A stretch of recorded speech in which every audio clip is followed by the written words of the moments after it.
all subjects, all objects in this world, all objects, yes.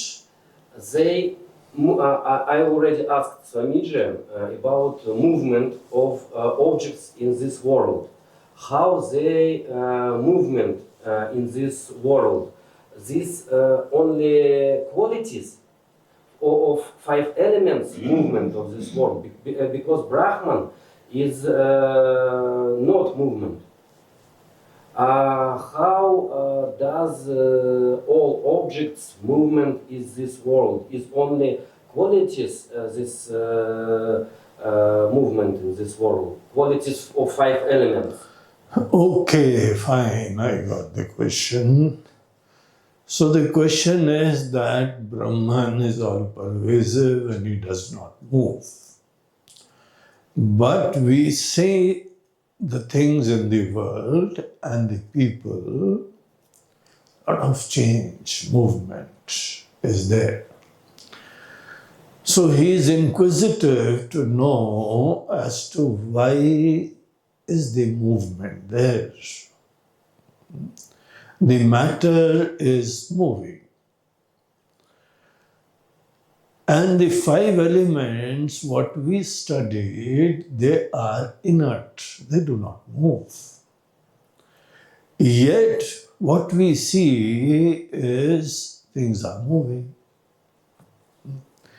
Alexei has moved from Georgia to India. And Timothy has moved from Russia to India for some time. And they will be again moving back to their own pavilion, to their own places.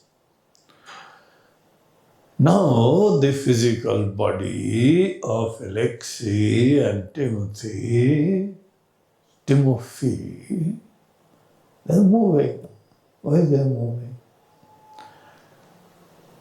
The wind is moving, the sun is moving, the rain is moving, the river is moving, the birds are moving, the animals are moving, the train is moving, the car is moving, the plane is moving.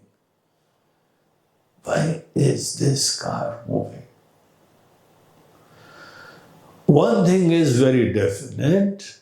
On the face of it, it is an object made out of Panch Mahabhutas, the five elements, which is seen to be moving. The body is seen to be moving. After all, the body has come from there to this place. So the body has moved. But we know any elements, any inert matter, they do not move by themselves. In case if the five basic elements, the Panch Mahabhutas, they do not move by themselves, then the reason for their movement is obvious. Something has to be there. Now, what is the question that I'm trying to understand? What is it because of which things are moving? Right? That is what we want to appreciate. So it's not a secret.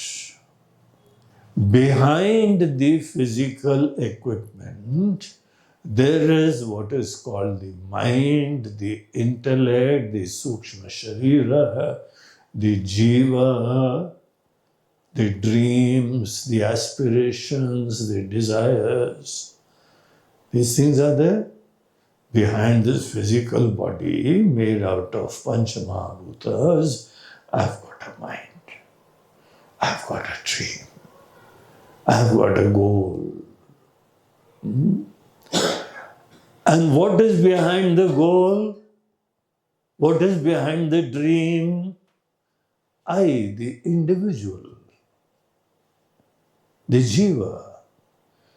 Jiva is the fundamental basis and the foundation for all the activities of my life and your life. The individuality in me, it dreams.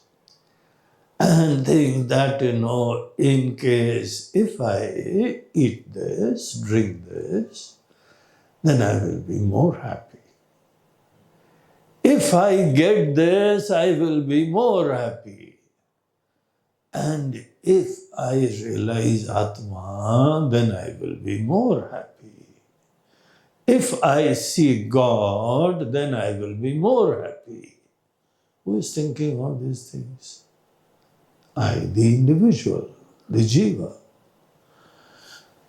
And once the jiva, it dreams, it aspires.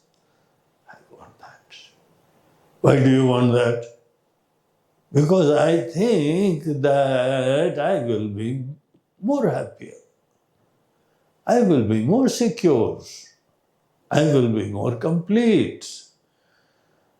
And thereafter, it thinks, plans. So there is desire, there is this entire planning that how should I go about achieving my dream? I need money, I need wealth, so I'll be more secure, I'll be able to fulfill my responsibilities, get all the necessary comforts in life. So I have decided money is very important for me. Who is thinking? Not Atma, not Brahman, not the God in you. It is the individual in you. Individual, the very fact that this individual is thinking that my fulfillment lies hereafter. Because of so many experiences, possible experiences and acquisitions and security and wealth and enjoyment, I will be more happy. This is the conclusion, understanding of an entity inside our hearts, inside our mind, and that fellow plans, dreams, wishes, calm is there, desire is there. And only when there is desire, then I go and buy the ticket. I start planning for my journey. And once everything is formalized, then I take up the flight and I'm here. So who is responsible for your movement from your country to this place? Basically, it is the desire, and behind the desire is all the thinking, and behind the thinking is the jiva. It's all his aspiration, his conclusion, his supposition. Chances are there that I will get fulfillment when I get this thing. So and so, whatever the desire is there, whenever one sthula sharira, gross element, made out of matter, it moves. One thing is very clear, some intelligent entity is sitting behind. If you see a plane flying in the air, I don't see the pilot. But I know that inert things, they do not move by themselves. Some intelligent entity has to be there. Nowadays, pilots don't sit inside the plane. They are sitting inside the base station. With remote, they are controlling the entire drone. But there has to be intelligent entity. And that intelligent entity has got a dream, has got a conclusion. That when I do this, then I will be fulfilled. So that is his position. That is his imagination. He thinks that this will be done. But the thing is that right from the beginning of our lives, we keep on imagining so many possible experiences or acquisitions.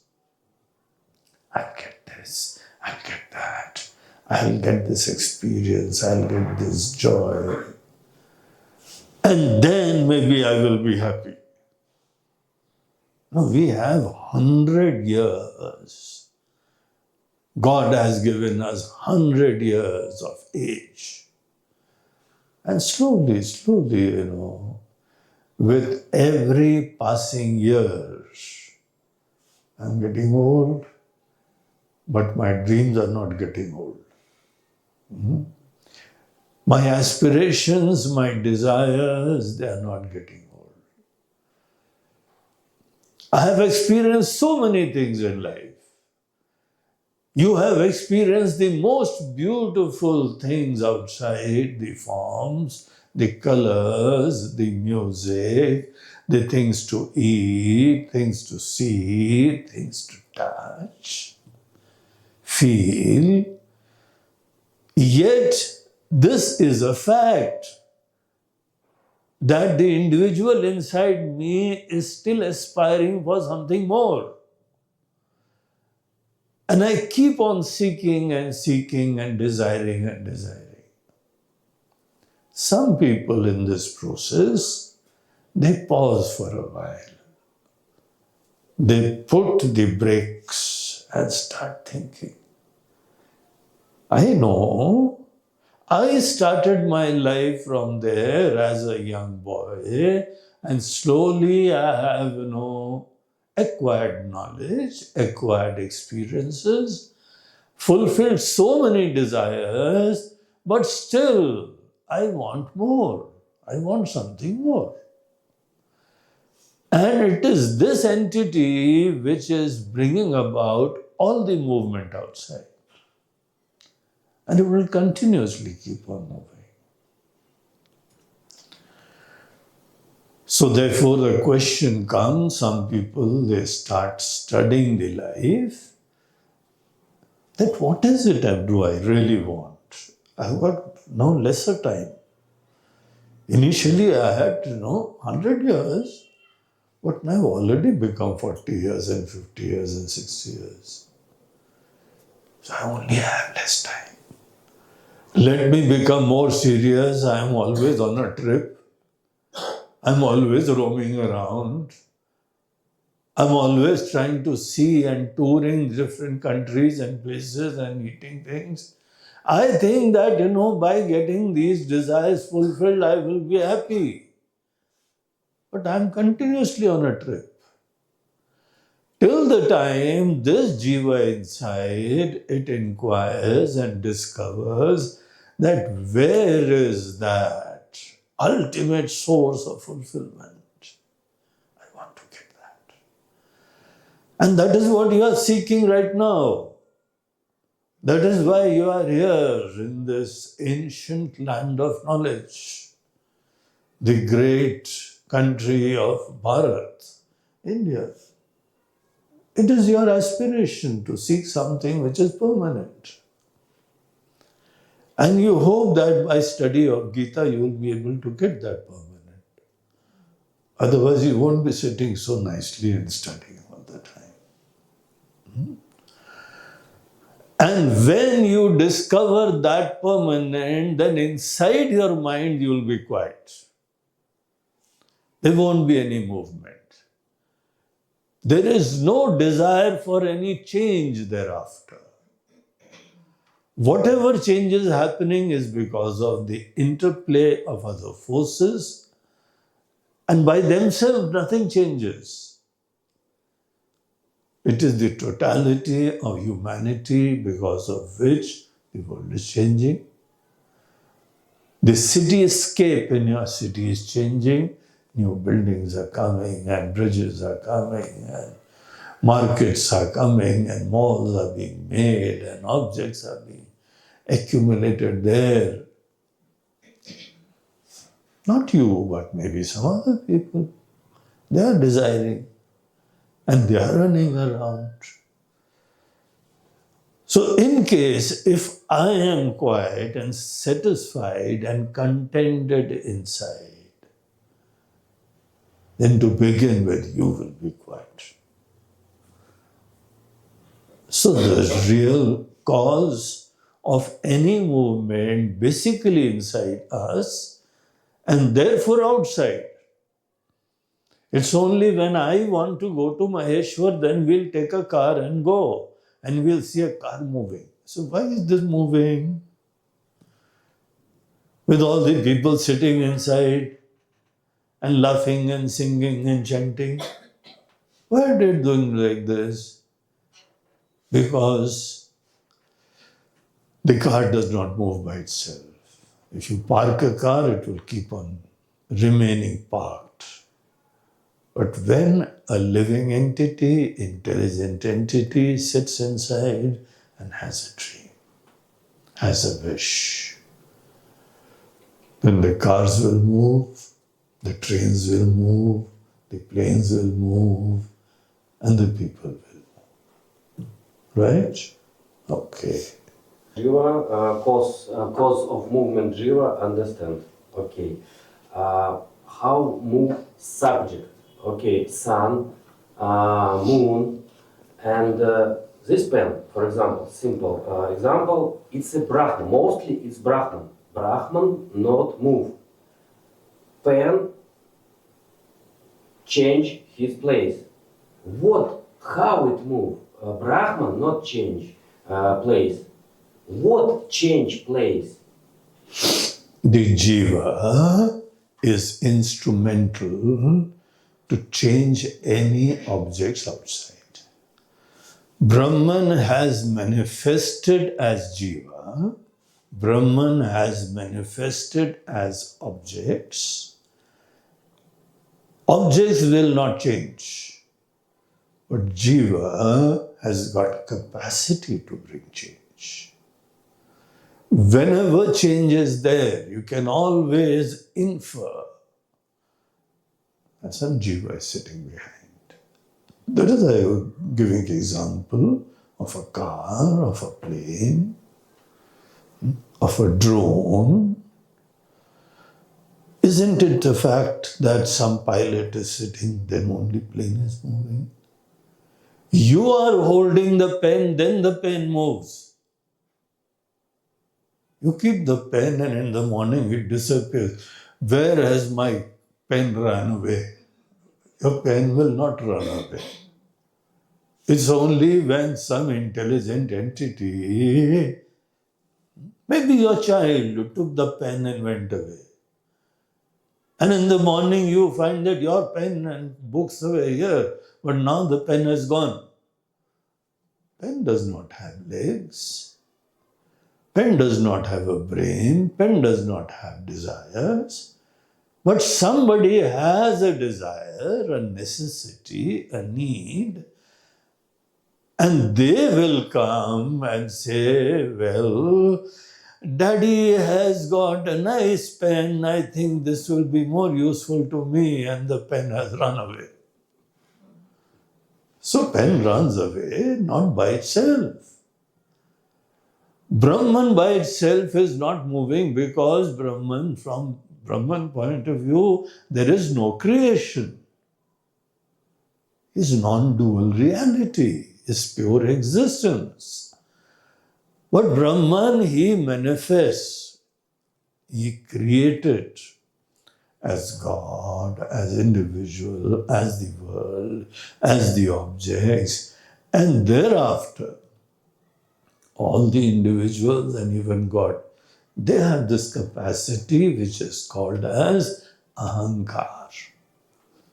In this chapter itself, we studied 5 elements, man, buddhi and ahankar. Together they constitute what is called as apara prakriti. So in apara prakriti, there is this composition, the content of 5 elements, but there is also ahankar. You know what is ahankar? Aham karta, I can do, I can change, and I will do. So this fellow is the bug. This is the fellow which bites. This is the mosquito sitting inside, sucking the blood and doing all the nonsense. Ahankar. And Ahankar does this thing, the entire planning by its mind and intellect. So God has blessed. This entity has got this capacity to do, to act. That is what Ahankar is.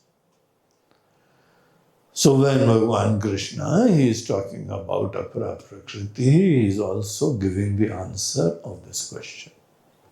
When I think a lot what this world is not real, I lose any meaning of all things and of all actions as well. When I think it's not real, all world not real, only Brahman is real. What is right attitude when I use this phrase? The right understanding about the statement that Brahma Satyam Jagat Mithya,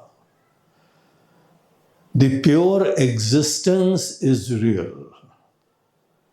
Existence manifested as different forms, that is impermanent.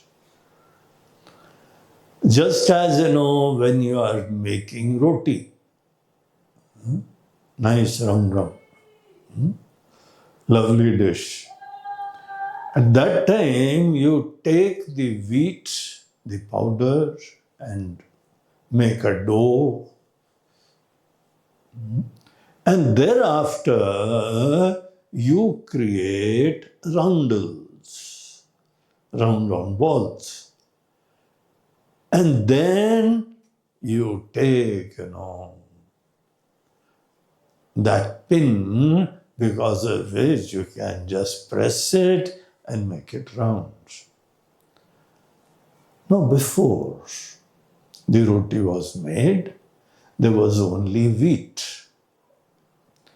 Later on, when you what do you call it, grounded it, and also below it, when you started, making roundels and maybe rotis, at that time also, what is the truth? It's the same wheat. And when you are sitting on the dining table, you are taking one piece at a time, making a nice scoop. You don't need a spoon when you eat with roti. You can convert the roti into spoon. So there is a tray, you turn like this and make it a cup, and then, you take dal in it and also put some sabji and vegetables and maybe some chutney also. And there, food along with the spoon, it goes inside you. Right? Different forms, but same one root, same wheat. Wheat taking up different forms. That is all. One Brahman taking up different forms. Brahman became Ishvara, Shivaji. Then Shivaji, he started his workshop. He's got a nice workshop with all the tools in it. And then he started, working, and there came out Alexei. And then initially Alexei was a small baby. Then Alexei started, he was fed with food and milk. And then Alexei became big. Thereafter, Alexei starts getting old, and then he is, hand, legs, head, eyes, nose, everything, dilapidated. And later on, one fine day, Alexei is gone from this world. The form keeps on changing. But the content of all the forms, they are same. Same wheat is there in the form of rounders or that circle or in your plate. Same wheat, isn't it? Anything else in there? When you go to a shop of a goldsmith, he takes a brick of gold and converts that gold into ornaments. It is the same gold. What has changed? The different forms in which it is presented. So the wise people, the intelligent people, when they inquire into different multifarious worlds, different objects, they see forms are different, but the content is same. It is same existence in you, same existence in me. Same consciousness in you and same consciousness in Shivaji. But in case if you see consciousness, the Sat Chit and Ananda, then you won't find any difference in any object. But today what we are seeing is not consciousness, not pure existence, but we are seeing existence presented as one particular human being, one object. So the different forms, when you see different forms in the creation, then that is the lesson which you have learned from the statement Brahma Satyam Jagat Mithya. Jagat means different forms. Nama Rupa of the creation is called Jagat. When the creation is created, when the whole world is created, what is created? Different forms. Different manifestations are there. And all the forms, if you dive deeply and meditate and appreciate, you will find it is same Satchidananda. Existence is same. Consciousness is same.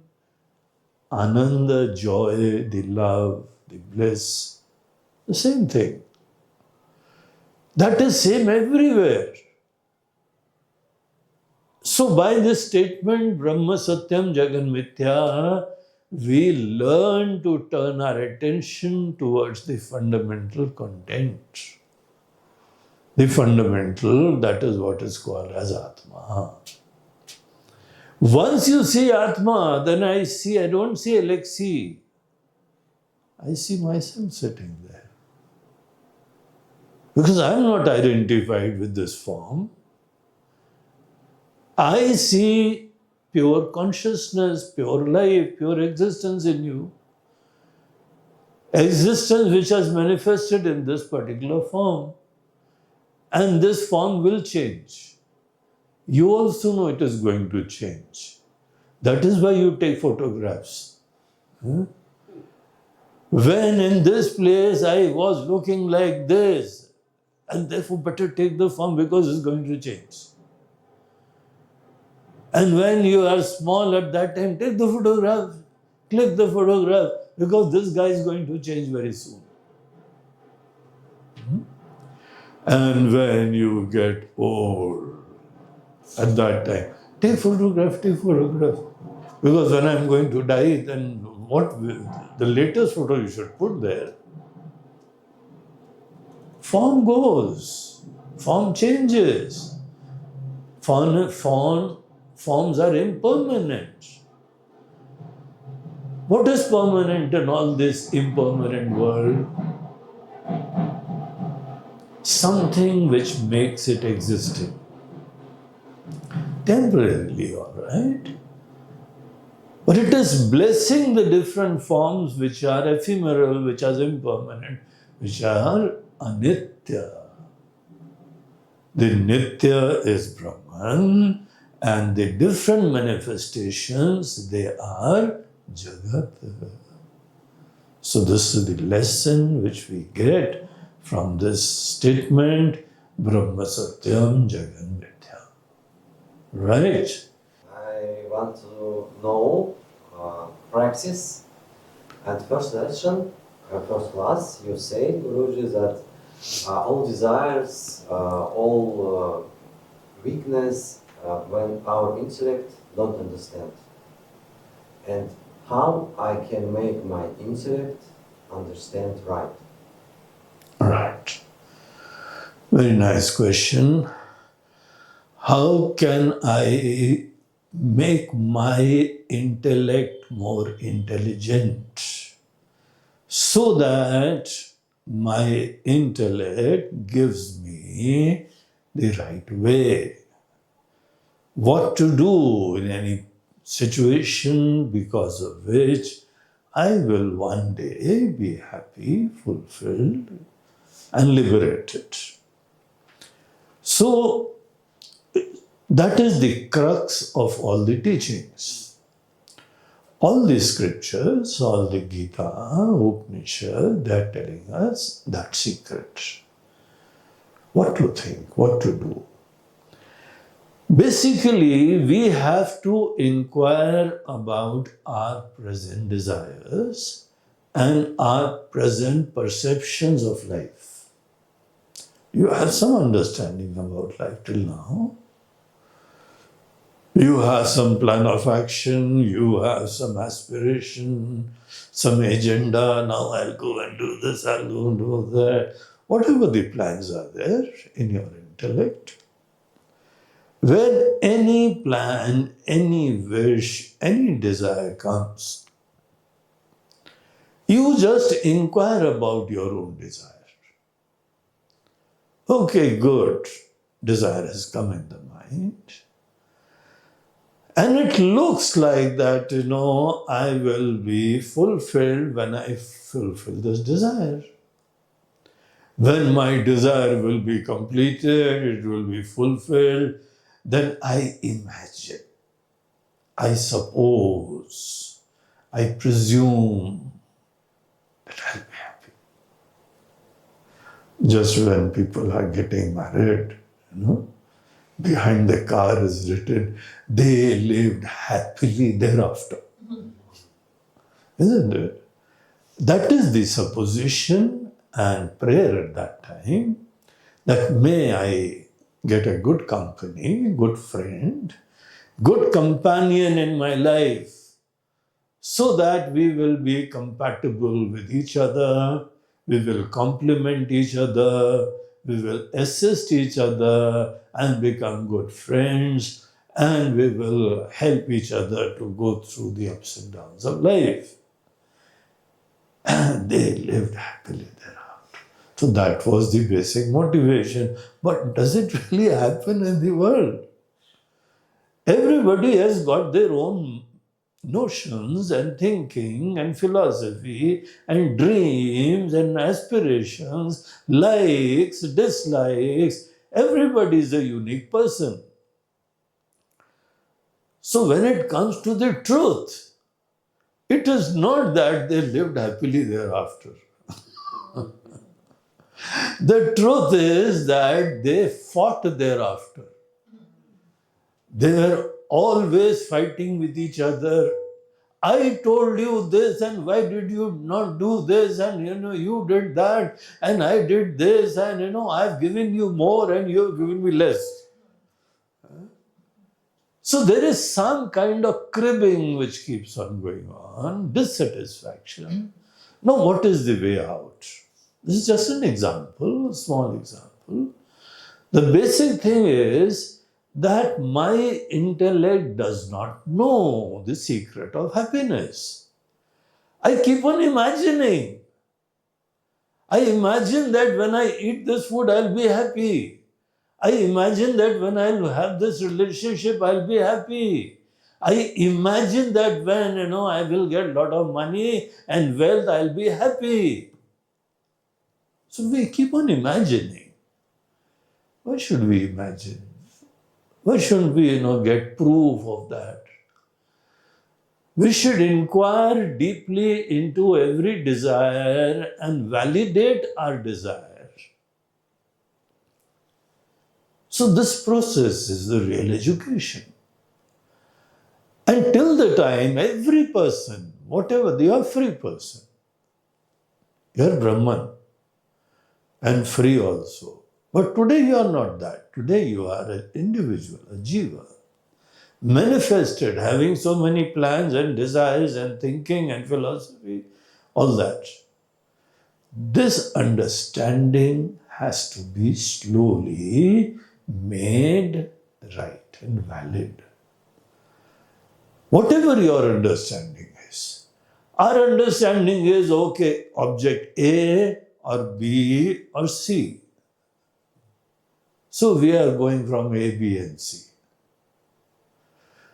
Now, I get some more knowledge of Bhagwad Gita and I discover that it is not A, B or C, it is D.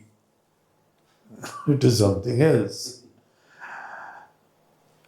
But in case, if there's anything because of which you will be fulfilled, if that is the supposition, if that is the imagination, then I'm going to depend on something. And whatever you depend on will never be permanent. Just see in your life. Anything outside, if you depend on that, will it be permanent? Where your childhood friends are still there? Your toys are still there? Everything goes away. So many food and so many things which you saw and enjoy, and the movies and the dance and it comes and goes. But my intellect has got this notion that I have to seek something outside. But you keep on checking out. You're a free person, you can experiment. You can explore. Maybe somewhere in Australia, there is a village where there is some object. If you get that mantra, then you will be free. Try, go. No, not Australia, Africa. Okay, fine, why not? Go to Africa. You have better places in Russia itself. Go to Siberia.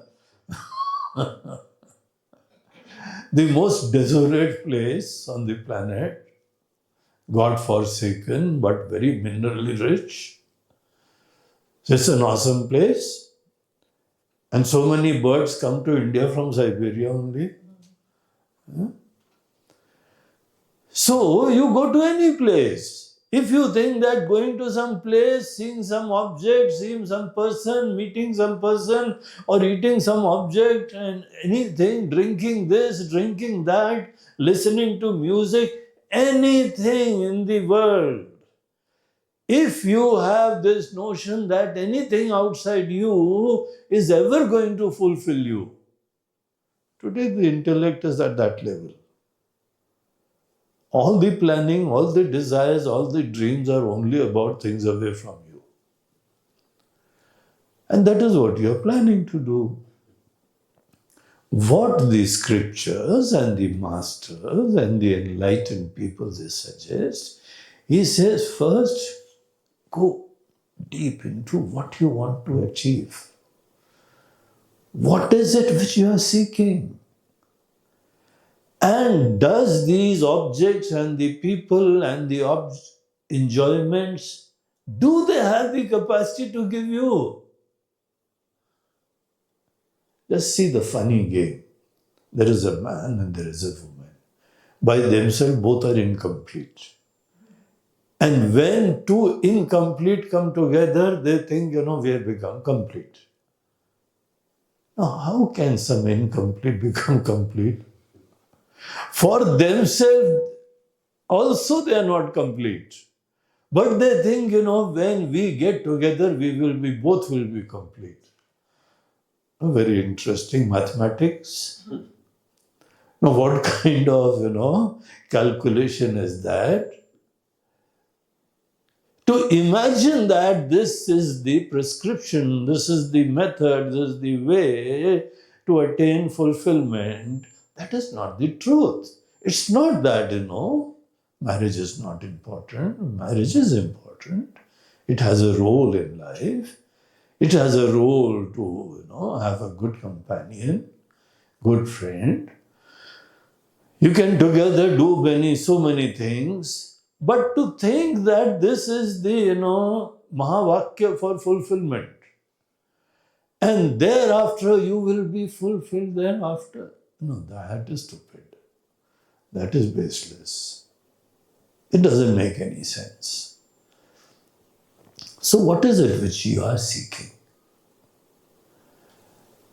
You are seeking something because of which you will not have to be dependent on somebody.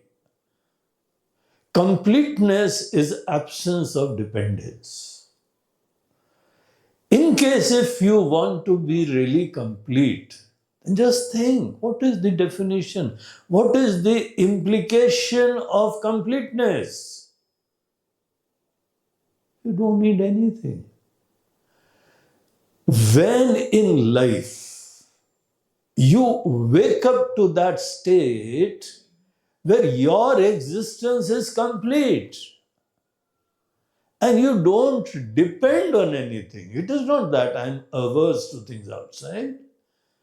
It's not that I dislike things outside. I run away from things outside. But this I is not dependent. When you are not personally dependent on anything, then what happens? Wherever you are happy, you are complete. In fact, you start giving happiness to others. When you have discovered happiness and love and ananda, the bliss yourself, then they'll start a new chapter in life, wherein you'll become a beacon of light for all those around. You will be helping others, loving, caring. There are some people who want this, I want this, I want this. And there are some people who don't want. You want to give, you want to serve, you want to love. Make others happy. When is this transformation possible? This transformation is possible when you are complete. So the real intelligence of an intellect is to appreciate what is it which you are seeking. Basically, the situation is like this, that I have got a stomach ache, a lot of problem, gas and pain and convulsions, all these springs are there in my stomach. I don't know which medicine to take. I go to a person, please give me some medicine. That fellow, as per his understanding, gives me some churran, some medicine. The second person says, no, I will give you a better medicine. You drink this. And then you will be fine. Your stomach will be all right. Then I go to a doctor. He says, no, you need an injection. So the doctor gives me an injection. And I go to the fourth person. He says, where are you, wasting your time? Open a bottle of vodka and have 2 drinks and all the pain will go away. So that fellow has got a different solution. And then I go to fourth one. He says, come on, let us go on a tour to America. Okay, fine. Maybe Paris. And then when you start seeing things in Paris, for some time you forget your stomach. He said, look, no stomach pain. I said, just wait, let me go to my hotel room. And once you are back to your hotel room, again stomach pain starts. So when you are going after baseless solutions, you don't know your problem. Real good intellect is that one which first of all appreciates, analyzes your own desires. What is it which you are seeking? I don't know, I'm seeking something. Maybe I'm seeking God. Maybe I'm seeking Atma. Maybe I'm seeking moksha. I say, why should I imagine? Why don't you think? You decide and tell me. You want Atma, you want devotion, you want love, you want some activity. You tell me, I'll give it to you. So you have to decide. Every person has to take up this question sometime or the other, and they have to decide that what is the real goal of my life. Otherwise, we'll keep on, moving from one thing to another. So this is a question which that person, every person, they have to take by themselves. A person, who's trying to know the Atma, that person has decided that when I am eating, drinking, singing, praying, worshipping, anything which I am doing, basically I am seeking completeness, security, fulfillment. And then I analyze, okay, fine, I'm seeking something permanent. Can be given by this thing? I take, roti, sabji, dal. Can true lasting fulfillment can be given by this? Then I realize, no, that is not possible. Yet it is nice, important. I eat food, it's important, but it becomes low priority thing. It is not the ultimate be all and end all of my existence. So slowly my intellect starts getting clearer and clearer. And another aspect to this question is how to make your intellect more intelligent is to live a life not of fulfilling your desires. If you keep on living just for the fulfillment of your likes and dislikes, suppose there is a person who has got a list that I like all that and I don't like all this. You are just dancing to the tunes of your likes and dislikes, always living as per your likes and dislikes. There's no need to think. There is no requirement to think. I've already decided this is something which is going to give me joy and this is something which is give me sorrow. If you do not use your intellect in different situations, how your intellect will develop? Intellect gets polished when you start using your intellect all the time. So take up some challenges. Take up some good literature. Take up some good knowledge. Take up some software and think about it. Always make it a point that you use your intellect nicely all the time. I normally eat with my right hand. But one day my right hand got hurt. I could not use it and there was bandage. There was plaster. But I said, doesn't matter, I've got my left hand. But I realized that I cannot eat with my left hand. When I take up one roti, my hand doesn't know where my mouth is. It goes left and right. Once it went inside my nose. I said, what stupid fellow. You are my hand and you don't know where is your mouth. I'm putting my food inside my nose because I'm not using that.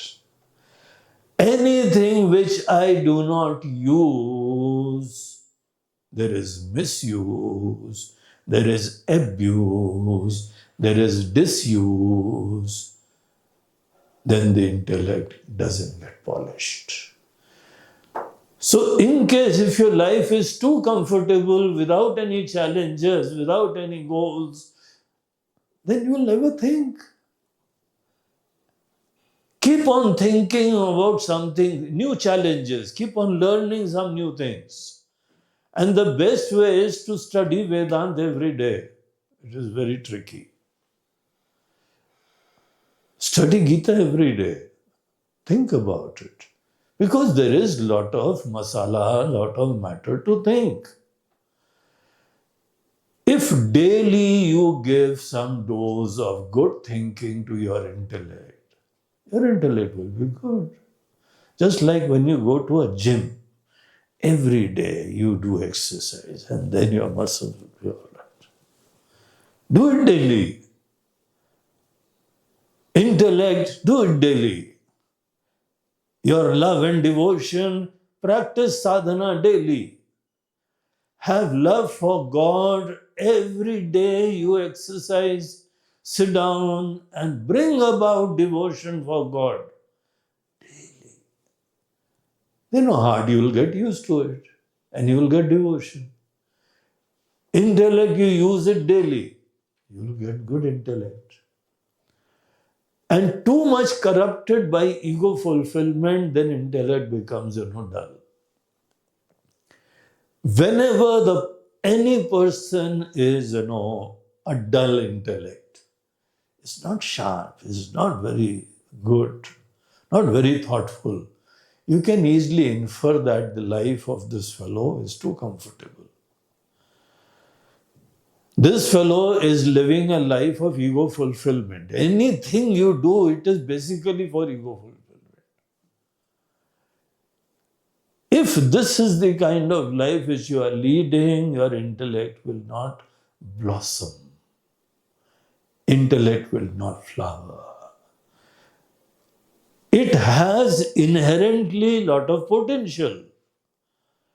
Intellect has got capacity. Your intellect can become one of the finest intellect on the planet. Intellect is so potential. The power is there, but the use is not there. I'm using just for small things. There are no challenges. Intellect likes challenges. If you daily take up some challenge, intellect is like Kumbhakaran. You know Kumbhakaran? There's a fellow in Ramayana. 3 brothers were there. Ravan, Vibhishan and Kumbhakaran. One was very egoistic, very ambitious. I want kingdom, I want money, I want wealth, I want name and fame and all the enjoyments. So one brother was like this. He was the king. Second one was, very devoted. I want, devotion unto God. The third one was always sleeping, eating, drinking. And he kept on sleeping all the time. He'll wake up once, he said, please give me food. Is there anything? Eat again and go to sleep. Most of the time, the intellect is like Kumbhakaran. It's sleeping. It's a giant which is sleeping. Every intellect is a huge giant, but unfortunately, it has become Kumbhakaran. Eating, sleeping, and merry. When you are just enjoying some gratifications, then what thinking you need to do? No thinking is required, no meditation is required. No taxing of the intellect is required. If that is not your daily routine, then slowly, within some time, your intellect will become dull. And having all the notions and imaginations, whatever you do, you'll see around and copy that. You will not have any original thinking. So this can be the consequence of any intellect which is not awake, which is not intelligent. So it is our responsibility. Just as your physical health is your responsibility. Some people, they have tendency to become very fat. I was very fat once. Even today I am fat. But I was more fatter earlier. Huge. And my old clothes, they don't fit me now. But whose responsibility it is? It is my responsibility. I have to start dieting. I have to start having intelligent food. Even Alexi's stomach is coming out. So he better need to think about his health. Because nobody else is going to do that. It is you alone who is responsible for your good health and good mind and good intellect and good eyesight, good prana and good intellect. If you really decide upon this, pray that. This is the prayer, a famous prayer called Gayatri Mantra, which is given to every child over here. Don't pray for wealth, don't pray for anything else. Pray for good intellect. Worship the Lord Sun who is coming in the morning. Get up before sun comes and say, Om Bhurva Swata Savitur Varenyam Bhargo Devasya Dhimahi Dhiyo Yo Naf Prachodayat. Oh God, make my intellect good. If you really desire, then you'll do it. But you just pray and pass on the buck to Surya Devata, Bhagwan, God. You do it. No, I'll not do it. It's not going to happen. So, my intellect is my responsibility. And if I really want to make it very intelligent, sharp, thoughtful, sensitive, I can do it. And good studies, good satsang, good thinking, some food for matter of this kind will go a very long way to make your intellect a beautiful thing. That when you are studying the 7th chapter of Gita, you had come here for Atmagyan. And what Bhagwan is telling in this chapter, that I am the ras in water, I am the light in the sun, I am the light in the moon, and all these things. You may be wondering, I came for Atmagyan, and who is talking all these things? What is the connection of water and the rasa and the effulgence in the moon and in the fire? I am the strength in the strong. Okay, fine, you may be there, but what about Atmagyan? I have come here very clearly, very specifically for one goal. And what is it which you are teaching? I am sitting with due faith and reverence, and you are teaching all these funny things. How do I connect this knowledge with Atmagyan? And this question you have not asked, I am telling myself.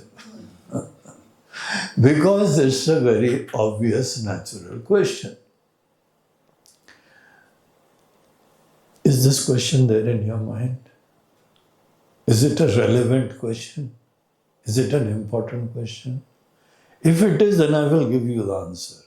If it is not, then We understand understand what is important for understanding Prakriti inside me. It's a connection between feelings, between all things around me, right?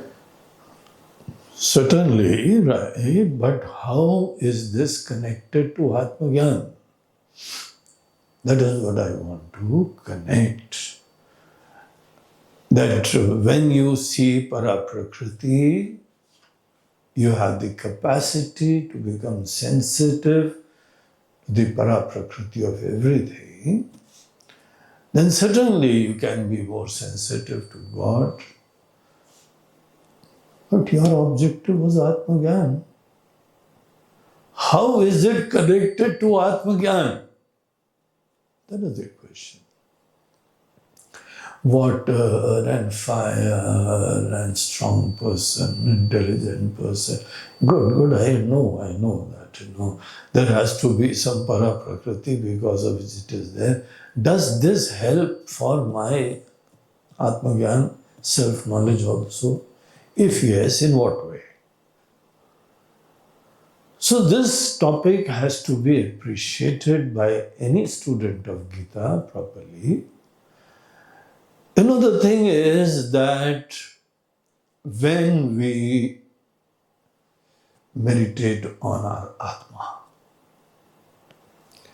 so initially Atma is revealed as consciousness in you, as the witness, as the Sakshi, as the one, the life principle which is enlivening your entire body, mind, which is the light because of which you can see your thoughts, desires. That consciousness because of which I am conscious of my desires and thoughts and also my individuality, the jiva, that consciousness. Consciousness always remains like that. Everything keeps on changing. So normally, whenever we study about Atmagyan, we just turn our attention toward that consciousness. When you meditate on Atma, what do you meditate on? That consciousness, that existence. Whenever such classes are there, then I feel satisfied, at least I've got some Atmagyan. But when you keep on studying, in this water I am the rasa, and in the fire I am the effulgence, then how do you connect that with Atmagyan? Now the secret is that Atma is not merely consciousness. Your reality is not merely consciousness. This is incomplete knowledge. The complete knowledge is that you are non-dual. You are infinite. You are the Atma of everything. The Upanishads, the Vedas, they reveal that I am Atma Brahma.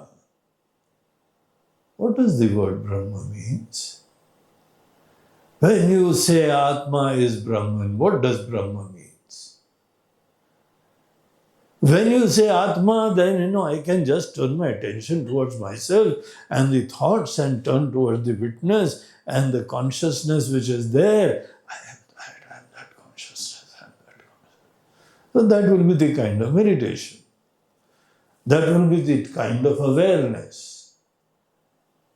But when somebody says, I am Atma Brahma, you are not merely consciousness, you are not merely Chaitanya, you are not merely Chetana and Satta, but you are Brahma. What is the difference? Bhagwan says that in case if you really want to appreciate yourself, then you need to open your eyes also. Till now, whenever you are sitting for Atmagyan, you have to close your eyes and turn towards yourself. the subject behind all the experiences. But now I'm giving you one more dimension. Open your eyes. Brahman is the Atma of everything. And you are that. You are not only the consciousness which is there in your body and mind, but you are also the consciousness who is there in the trees, in the flowers, in the birds, in the mountain, and in the rivers. So next time you go to Volga,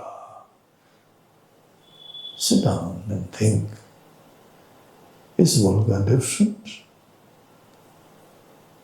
Or is I, as Brahman alone, am flowing as Volga? Is Narmada different, or Narmada alone is that one Brahma which has taken up this liquid form and she's flowing? If you just know yourself to be consciousness, then you don't know the secret. You're very confined only to your mind. Your Atma is only inside. And here I am telling you that your Atma is all pervasive. Your Atma is Sarvatma. It is self of everything.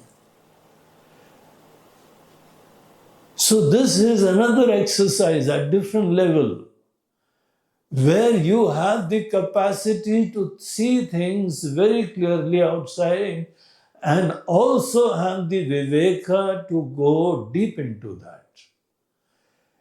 Anything outside, I am there inside. In the beginning, I go to a temple, I see Ishvara, God, a symbol of God, a form of God.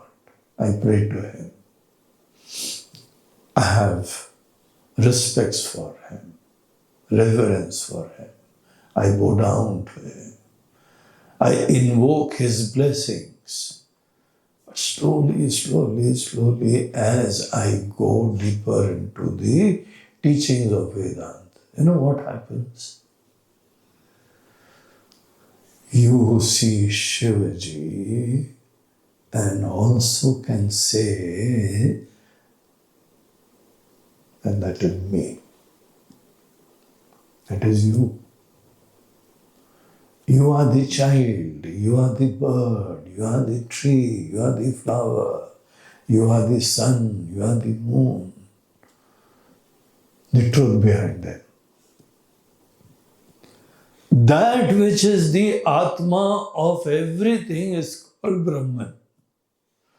That which is the Atma only of your personality, that is called Atma. And the message of Gita and Vedanta is, in case if your Atma is only sitting inside you, then you don't know the truth about yourself. Atma is not in the body. Atma is not in one form. In fact, all the forms are in you. Have you ever imagined that? This is what Gita is telling. And in order to prepare you to see the truth of everything in the creation, ultimately the real truth of everything is you, your Atma, that same Brahman. But before I come to that realization that I alone am the self of everything, you need to appreciate everything. Now take up any object and start the process of analysis and understanding. That is why we have to, appreciate that every object outside, every object is made out of Prakruti. And Prakriti is of two kinds. One is inert, another is conscious. One is apara Prakriti, another is para Prakriti. Now this we are trying to appreciate how to see the things. In case if you give greater importance to apara Prakriti, you will be on an endless trip. But in case you turn your attention towards the para Prakriti component of anything, then you will realize the deeper truths. Para Prakriti alone is the doorway to self-realization, or rather God realization. The component of God which is sitting in everyone. So next time when you go to your house and see your children, apara Prakriti and para Prakriti. Para Prakriti is the essence of that person. Form is good, it's beautiful, God is always very creative, He is so loving, He is so beautiful, and everything just like a flower, they'll be very beautiful. But the real essence is different. Turn your attention towards that. If you start seeing the para Prakriti component of anything, that is the doorway to God, the truth. And when you start seeing the para Prakriti of everything, then you can see God everywhere. And what is that God? Your own Atma is one with God. That is Brahman. And finally, ultimately, by the time this whole knowledge ends, you will find that Guruji, I thought I was in the body, but really speaking, body was in Atma. Body was in me. I thought I am part of the world, but now I realize the world is in me. And only when you slowly appreciate that the whole world is in you, then it becomes like a Mithya dream. And you are the substratum, you are the foundation, you are the truth of everything, whatever is existing. You are non-dual reality. You are permanent reality. So that is the objective of 7th chapter. It's very important. It is laying the foundation of realizing the identity of Atma with Brahma. Otherwise, you'll only be fixed with Atma. And your Atma is so small that she is only found over here. You have to close your eyes and everything, and then she'll start peeping behind the clouds of the mind and the thoughts. And you say, today I saw Atma. She was peeping inside, but she went away, Guruji. She did not stay for long. Why are you running after petty Atma who's only found inside? I've got a better proposition for you that your Atma is everywhere. Why don't you learn to see the sun and the moon? You are there. And you have limited yourself only to this body. Because of ignorance, you have confined yourself in a jail. You are in a jail, Yes. These are jails. And you have jailed yourself only inside. So I am slowly liberating you from jail. By showing that you alone are everywhere. In order to discover that I am in the sun, in the moon, in the fire, in the flowers, in the mountain, in the rivers, in the child, in the animals, in the dogs. You are there. This knowledge alone is liberating knowledge. That is the knowledge of Vedanta. Ayam Atma Brahma. Aim to realize yourself as the Atma of everything. Not merely some consciousness like a star which is tickling inside your mind, which is shining as a witness inside your heart. I know Atma now. What is Atma? Twinkle, twinkle, little star, how I wonder what you are. Huh? So your Atma is twinkling inside? Or your Atma is embracing everything, encompassing everything? Is your Atma finite or your Atma infinite? Is your Atma inside the body or the world is inside Atma? In case if the world is inside Atma, if that is ever possible, that is a vision,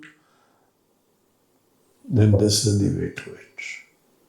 Slowly, take your own time, enjoy and discover the Para-Prakriti of everything. Para-Prakriti is the doorway to realization of Brahman. He's peeping inside. Somebody sitting in a window and peeping outside. So also Para-Prakriti is peeping outside. But you'll have to catch Para-Prakriti. If you catch a Para-Prakriti, you'll go round and round. And you will play merry-go-round. So this is upon you, it's your freedom, whether you want to continue to play merry-go-round or you want to find one door which is there in everything. Every creation, every object in the world has got that door. And that is the Para-Prakriti. So the objective of the various shlokas and the knowledge which has been given here is to help us appreciate the Para-Prakriti. You can do anything and just see to it that your attention is on the Para-Prakriti. So this was the objective of this chapter and all the analysis and the principles which are revealed here. Right? Om Purnamada Purnamidam Purnat Purnam Dachyate Purnasya Purnamadaya Purnameva Vashishyate Om Shanti Shanti Shanti Hari Om Shri Gurubhyo Namaha Hari Om Namah Parvati Har Har Mahadev Narmade Har Guru Bhagwad Ki